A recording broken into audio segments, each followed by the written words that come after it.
i lartësuar, i madhëruar, qoftë Allahu Azza wa Jell me madhështi. Atë e falenderojmë, për ati ndihmë dhe falje kërkojmë. Kërkojmë mbrojtje për Allahut, për çdo të keqe që veprojmë me dije apo pa vedije. Atë të cilin e udhëzon Allahu i lartë madhëruar në këtë fe madhështore, në këtë rrugë madhështore, nuk ka askush që ta privojë nga kjo mirësi kaq e madhe. Dhe mbi atë të cilin nuk zbret udhëzimi i Allahut Azza wa Jell, nuk ka askush që ta drejtojë dhe orientojë për në rrugën e drejtë. Vërtetoj dhe shmoj me bindje të thellë se nuk ka hyjni tjetër që meriton të adhurohet përveç Allahut. Dhe vërtetoj dhe dëshmoj se Muhammed Mustafaja sallallahu alaihi wasallam i biri Abdullahut është rob dhe i dërguar i Allahut.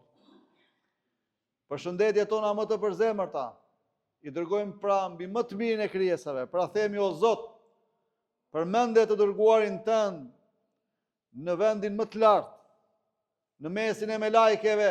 Allahume salli wa sallim wa barik ala nebijina.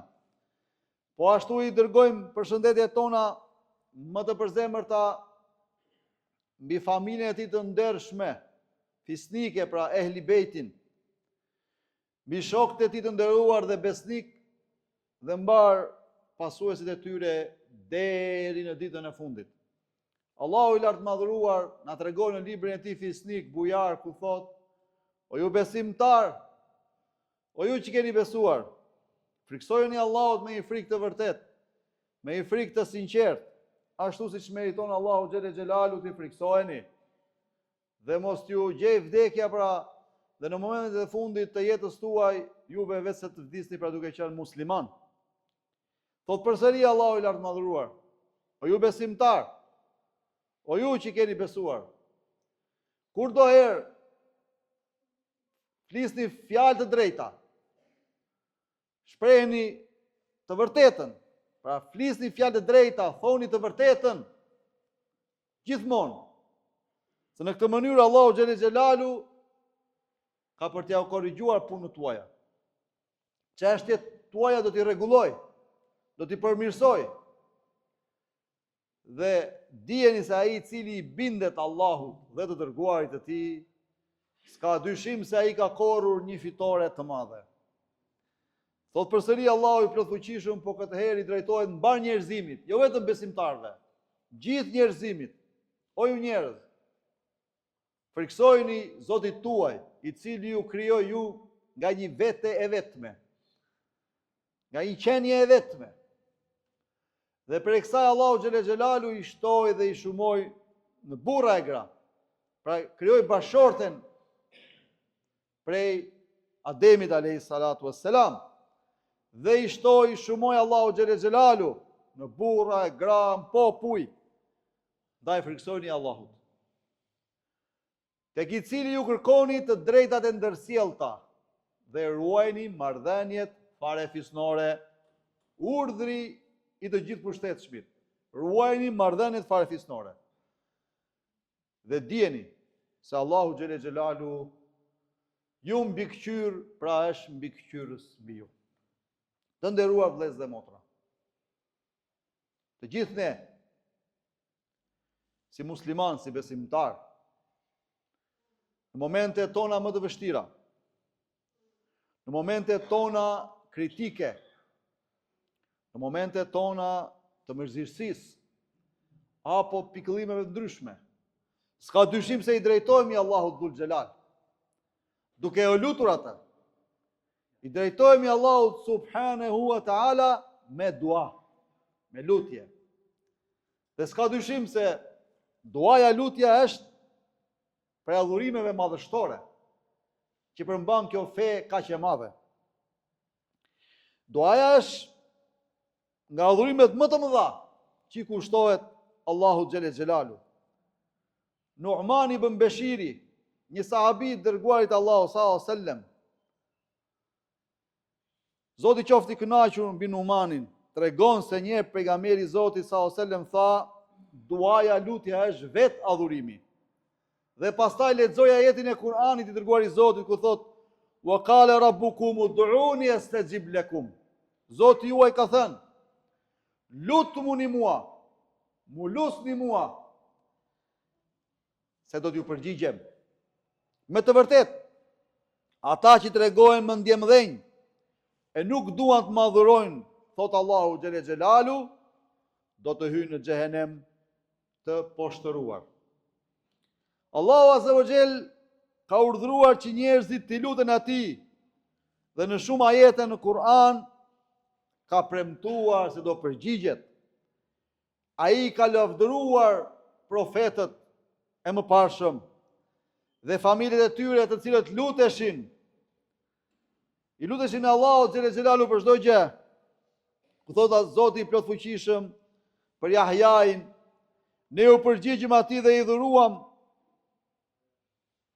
Jahjain duke i bërë gruan të aftë për lindje pra.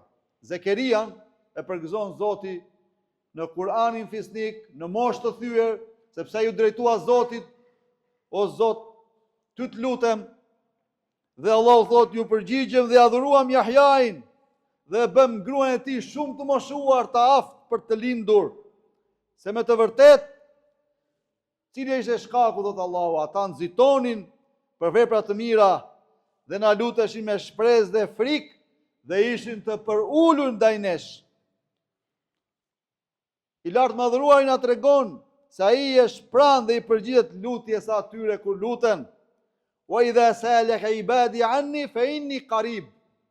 Dhe kur të pyesin ty ose kur robërit e mi të pyesin ty për mua, o Muhammed, thuaj atyre un jam afër. Ujibu da'wat ad-da'i idha da'an. I përgjigjem lutjes së lutësit kur ai më lutet mua. Falyastajibu li wal yu'minu bi la'allahum yarshudun. Pra le të më përgjigjen apo le të përgjigjen thirrjes time, thotë i gjithëpushtetshmi, dhe le të besojnë te mua, sepse për të qenë në rrugë të drejtë. Allahu azza wa jalla na urdhëron që të lutemi atij me përulje, veçanërisht në raste vështirësish, fatkeqësisht, dhe tregon se askush tjetër përveç tij nuk i përgjigjet nevojtarit dhe nuk e largon të keqen. Allahu thot, a ka më të mirë se ai që i vjen në ndihmë nevojtarit të kputur kur ai lutet atij e që a largon të keqen. Zoti i Madh i qorton ata të cilët tregojnë neglizhent dhe nuk preferojnë të luten atij, apo në raste vështirësisë apo fatkeqësisht, varfërie, sëmundje, sepse thot, sa herë që çonin të dërguan në një vend banim, ne i dënonim ata me skamje dhe sëmundje, sepse ata nuk përuleshin, në mënyrë që të përuleshin. Kjo është prej mëshirës dhe bujarisë Allahut të përsosur, sepse ai megjithëse nuk ja ka krijesave nevojën, pra nuk ja ka krijesave të veta nevojën, ai urdhron ata të luten kur kanë nevojë për të, siç thot, o ju njerëz, ja ju nas, antumul fuqara ila Allah, o ju njerëz, ju jeni fukarejnë të varfër tek Zoti juaj, kurse Allahu është i pasur, s'ka nevojë për asgjë dhe ai është i denjë për çdo lavdi. Allahu është i pasur, s'ka nevojë për asgjë, ndërsa ju jeni të varfër.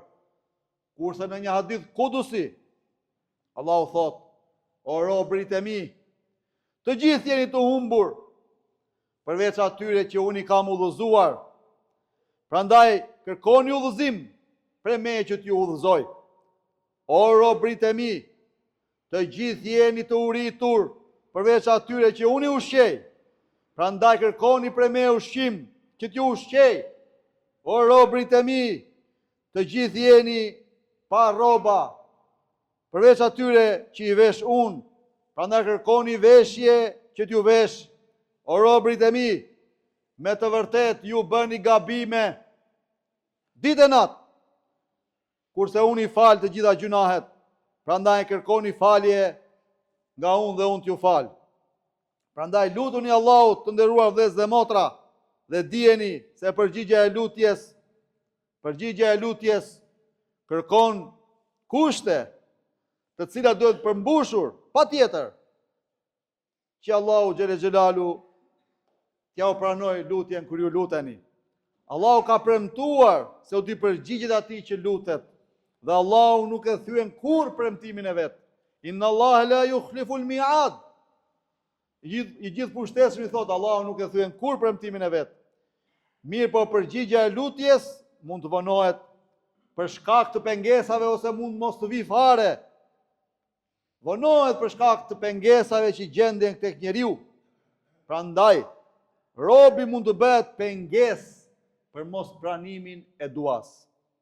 Një ndër pengesat e përgjigjes së lutjes është që robi të mos kujdeset për gjërat kota, por të kujdeset për zbatimin e detyrimeve që i ka caktuar Allahu dhe mos të kryej gjunafe.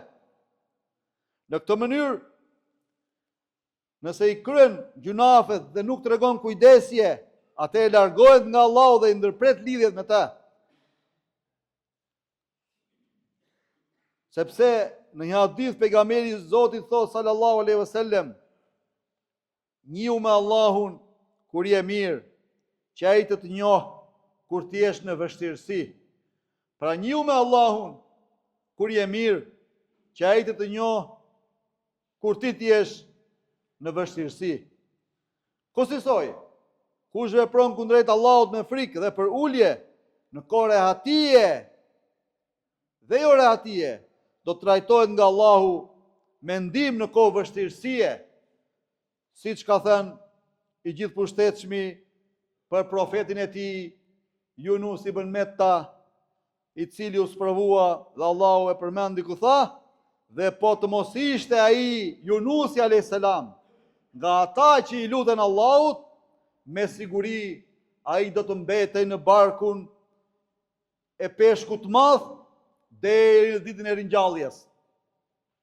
Kuptimi është se sikur Yunusi alayhis salam mos të kishte dituri të dobishme në kohë rehatije, ose sikur mos të kishte qenë nga ata që faleshin më parë apo adhuronin Allahun ashtu siç duhej më parë, ai do të mbetej në barkun e peshkut të madh deri në ditën e ringjalljes. Pra barku do të bëjë varri i tij deri në ditë kiametit. Disa nga muslimanët e parë, të parët tanë të mirë kanë thënë, përmendeni Allahun në rati që ai t'ju përmend në vështirësi.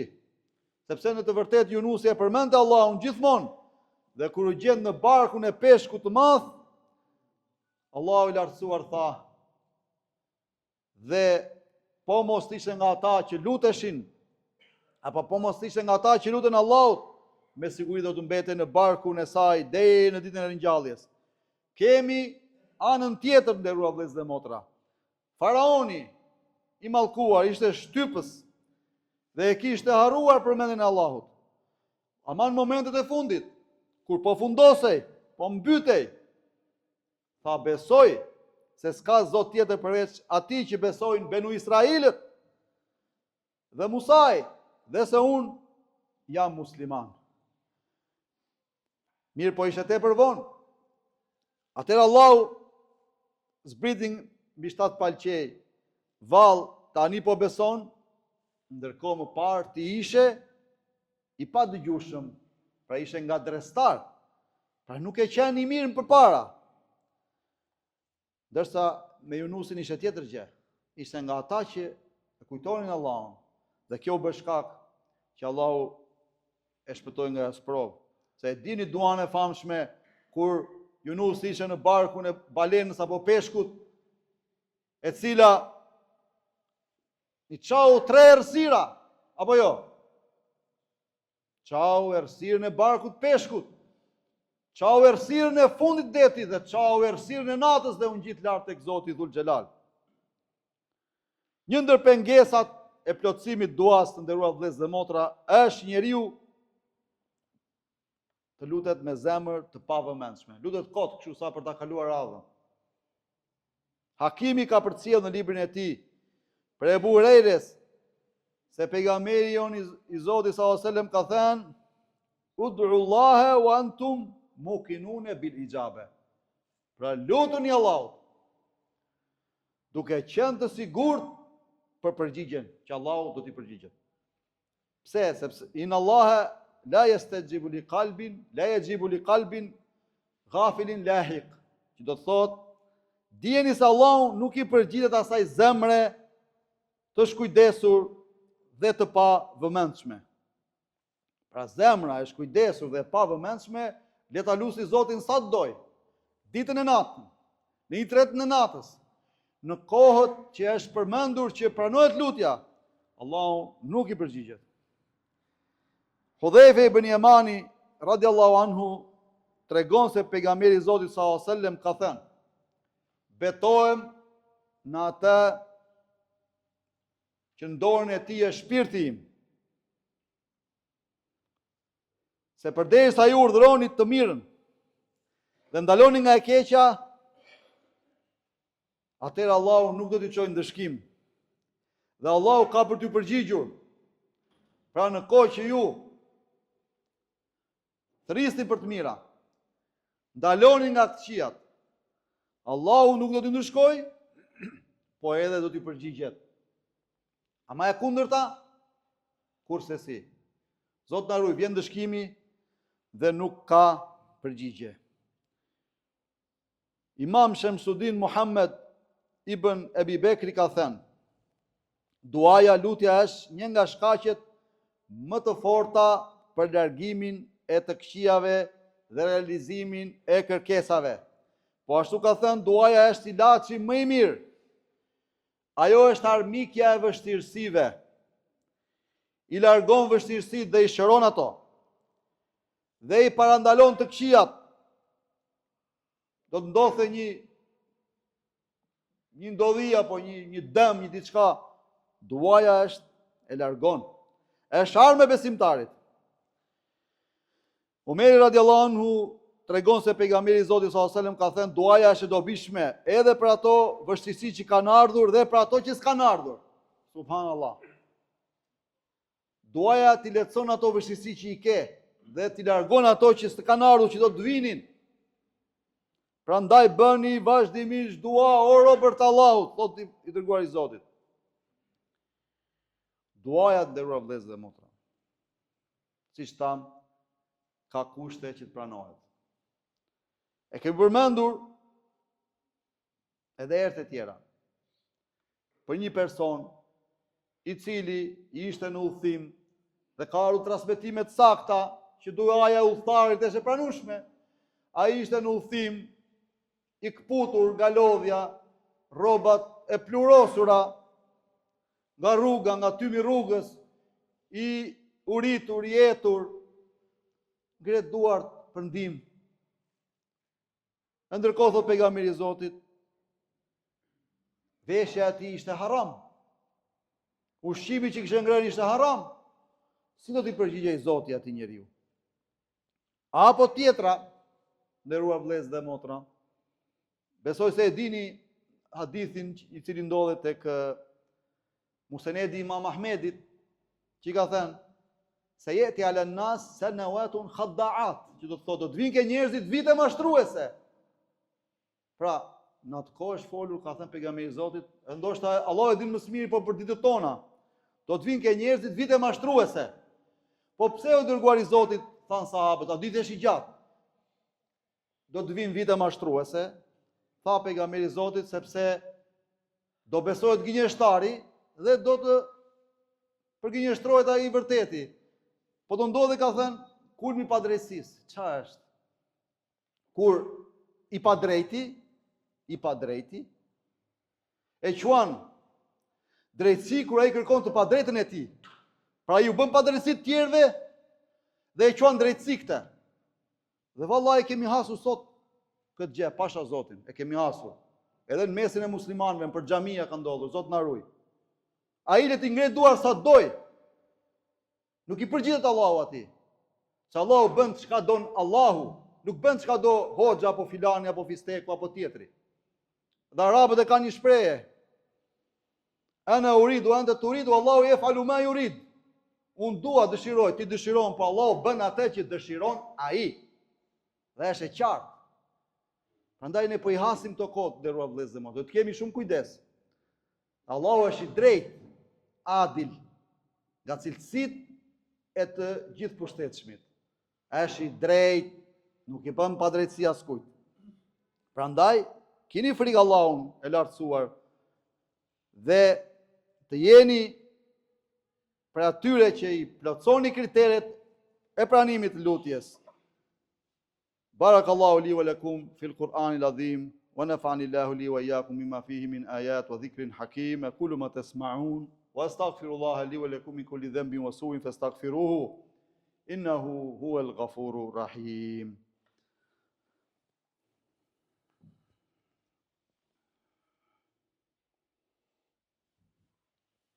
Alhamdulillahi ala ihsani wa shukru lahu ala tawfiqi wa amtinani. Të nderuar vëllezër dhe motra,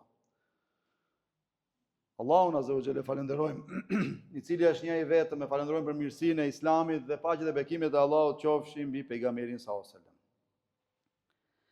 Imam Ibn Qayyim, Allahu mëshiroft, një për imamëve të mëdhenj, duke shpjeguar këto faktorë që ne i përmendëm, ka thënë: nëse me duan bashkohet e prania e plotë e zemrës, dhe kjo qëllon në një nga 6 kohët që janë përmendur që pranohet lutja, ato janë 1/3 e natës, koha kur thihet ezani, midis ezanit dhe ikametit, kur thihet ezani, dhe koha në fundin e namazeve të detyrueshme, dhe intervali midis hipjes së imamit në mimber ditën e xumat, ditën e sotme, e derisa të mbarojë namazi i xumas, dhe ora e fundit e mbasdites së asaj dite. Dhe mëtej duaja nëse bëhet me zemër të përulur te këto kohë që përmendëm, të dorëzuar para Zotit të botrave, të nënshtruar, të përgjëruar, të zbutur, duke u kthyer nga kibla, duart nga kibla, pastaj fillohet me lavdërim dhe falënderim ndaj Allahut azza wa jall. Dhe vazhdohet me lutje për paqe dhe bekime mbi Muhamedit sallallahu alaihi wasallam, më të mirin e krijesave. Dhe të gjitha këto paraprije nga dhënia e sadakaje. Atëherë kjo dua inshallah pothuajse është e sigurt se nuk do të refuzohet. Inshallah. Veçanërisht nëse ja përmban disa lutje për cilat pejgamberi jon i dashur sallallahu alaihi wasallam na ka treguar që të plotësohen. Ta dim se duaja thamë shlirim nga vështirësitë, ndihmë për nevojtarin dhe mbështetje kundër armiqve. Prandaj shtojini duat për veten tuaj, për vëllezërit tuaj, për muslimanët kudo në mbar botë që janë. Luteni Allahun për femohusit që të largohen nga sherrët e tyre, sepse Allahu është afër dhe i përgjigjes lutjes. Dijeni edhe këtë të fundit, se s'dua të zgjatem ndër vëllezër dhe motra, ruaju duas siç ka thënë pejgamberi sallallahu alajhi wasallam, të shtypurit, të atij që është bërë padrejsi, sepse midis ti dhe Allahut nuk ka pengesa. Pra, ruajeni duas atij që i ke bërë zullum. Se nëse i ngjet duart ai pash Allahun, nuk ka pengesë midis tij dhe Zotit Dhul Xhelal. Prandaj, Allahun e lut t'i fali besimtarët dhe besimtaret, të gjallë dhe të vdekurit, muslimanët kudo mbar botën që janë, ne të na bëj të drejtë, ne të na bëj për atyre të cilët në çdo moment ne kujtojmë Allahun azza wa jall me lutje. Allahun e lutim na mëshiroj, se Allahu është i mëshirshëm me ne. E lutim Allahun mos na dënoj, por të na dhuroj xhenetin e amshueshëm. E lutim Allahun të ndihmoj muslimanët dhe muslimanët mbar botën që janë, sidomos vëllezërit dhe motrat tona në Palestinë, t'ia u lehtësoj aty radhët dhe problemet, sepse me të vërtetë Allahu është falës, i madh dhe mëshirues. Wa sallallahu ala sayidina Muhammad sallallahu alaihi wasallam wa ala alihi wa sahbihi athhar wa tabi'in al-akhyar. Ya wahid ya qahhar faghfir lana ajma'in wa akhiru da'wana alhamdulillahi rabbil alamin.